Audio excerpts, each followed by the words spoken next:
راولپنڈی سے تازہ ترین خبر سے آپ کو آگاہ کریں۔ پاکستان نے فتح 1 راکٹ سسٹم کا کامیاب تجربہ کر لیا، جس سے پاکستان کا دفاع مزید مضبوط ہو گیا ہے۔ پاک فوج کے شعبہ تعلقات عامہ ISPR کے مطابق پاک فوج کا فتح 1 راکٹ سسٹم کا کامیاب تجربہ کر لیا گیا ہے۔ راکٹ سسٹم کامیابی کے ساتھ روایتی وار ہیڈز لے جانے کی صلاحیت رکھتا ہے۔ راکٹ سسٹم دشمن کے علاقے میں ہدف کو کامیابی سے نشانہ بنانے کی صلاحیت میں اضافہ کرے گا۔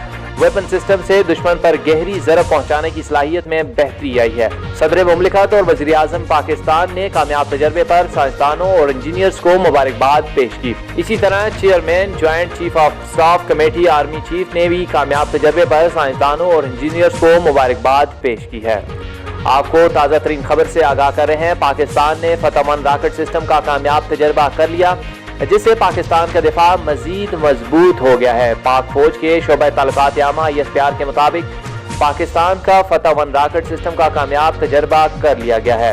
راکٹ سسٹم کا کامیابی کے ساتھ روایتی وار ہیڈ لے جانے کی صلاحیت رکھتا ہے۔ راکٹ سسٹم دشمن کے علاقے میں اہداف کو کامیابی سے نشانہ بنانے کی صلاحیت میں اضافہ کرے گا۔ ویپن سسٹم سے دشمن پر گہری ضرب پہنچانے کی صلاحیت میں بہتری آئی ہے۔ صدر مملکت وزیر اعظم عمران خان نے کامیاب تجربے پر سائنسدانوں اور انجینئرز کو مبارکباد پیش کی ہے۔ اسی طرح chairman joint chief of army staff نے بھی کامیاب تجربے پر سائنسدانوں اور انجینئرز کو مبارکباد پیش کی۔